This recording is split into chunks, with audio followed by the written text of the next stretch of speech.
A lot of people are intimidated by the scientific argument against animal experiments.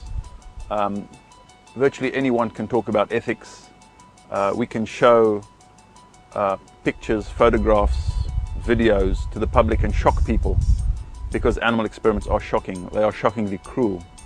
But as a veterinary surgeon, I like to talk about the scientific argument. I like to put forward the scientific argument against animal experimentation.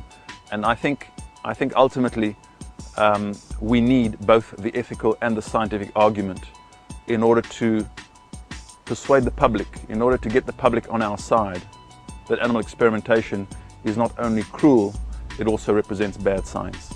There are two basic scientific arguments that anybody can use against animal experiments and against animal researchers.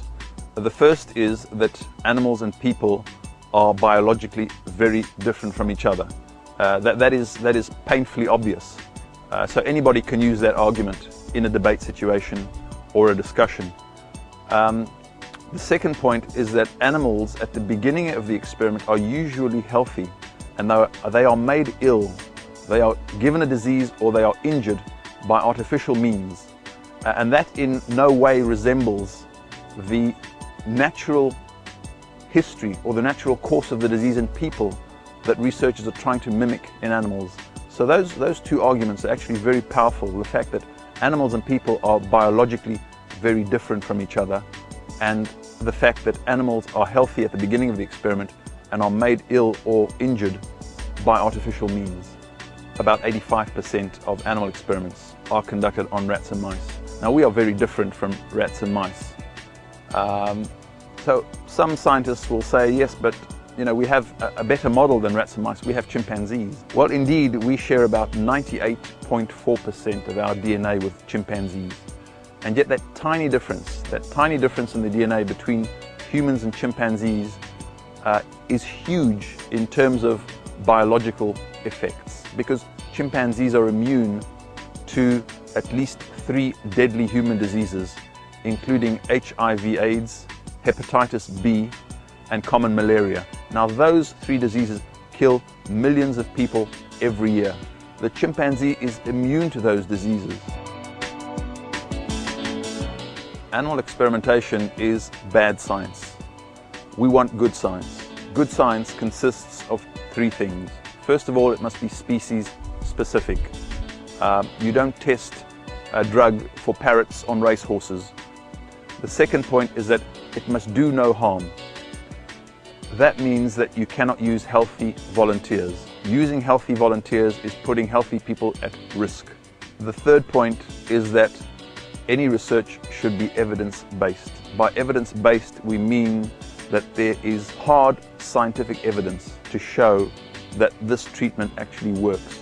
And one of the best tools that we have is what is known as a systematic review. What a systematic review does is it takes the best medical literature and it summarizes the results of that research to show that a treatment either works or it doesn't work. Now, most of the systematic reviews that have been conducted comparing treatment outcomes in animals and people show a huge discordance between the results obtained in people and in animals. If we want to study human diseases, let's study human tissues, human cells. You will come up against the counter-argument that human cells do not represent the whole living organism. Well, that's true, but then the whole living rat does not represent the whole living cat or the whole living dog or the whole living human. So that's an answer to that argument. But we're not just talking about human cells. Okay, that's only the first stage. When we want to find out whether a chemical or a drug can harm humans, we begin with testing on human cells. It is possible today to obtain virtually every single cell type in the human body and experiment on those cells and see how those cells respond and react to a chemical or a drug. Once we've passed the cell stage, we can then go on to cell culture, in other words, groups of cells.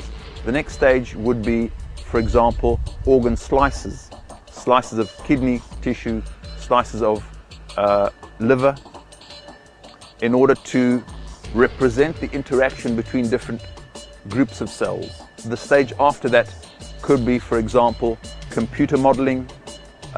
It could be what is known as lab on a chip. Lab on a chip really represents the different compartments in the body. Let's think about if we take a drug, if we swallow a pill, that drug comes into contact first with our stomach. So we can take cells that line the stomach to mimic the stomach. The next compartment in the lab on a chip would be, for example, blood cells, because that drug would be absorbed through the stomach into the bloodstream. So we could use blood cells in the next compartment. The next compartment would probably be liver cells, because that's where that drug would land, and then perhaps kidney cells. So we're starting to approach the whole living system, the complexity of the whole living system. Is it perfect? No, of course it's not perfect. But then in biology, there is no 100% perfect system.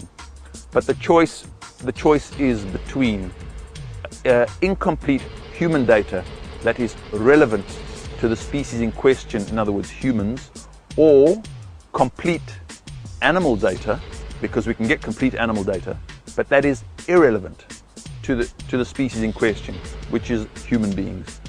Okay, so if animal experimentation is so bad, people say, well, why does it persist? Why does it persist? There are several answers. I will share two of them with you. The first reason that animal experiments persist is that they are based on 50-year-old laws. We have a situation where the laws governing drug testing today are the same laws that were written about 50 years ago. Science has moved forward by 50 years since then, but the laws have not caught up with the science. The second reason that animal experimentation persists is that it is based on 150-year-old science. If we look back to the time of Claude Bernard in France, about 150 years ago, he managed to persuade the scientific community at the time that the similarities between animals and people was more important and more significant than the differences between animals and people. And today we know that it's exactly the other way around. It's the opposite. The differences between animals and people are far more significant. So to sum up, as a veterinary surgeon, but also as a compassionate human being, I'm opposed to all animal experiments on ethical as well as on scientific grounds. Animal experimentation has to be one of the most grotesque errors committed in medical history. And the sooner we realize that error, the better it's going to be, obviously for animals, but also for human health.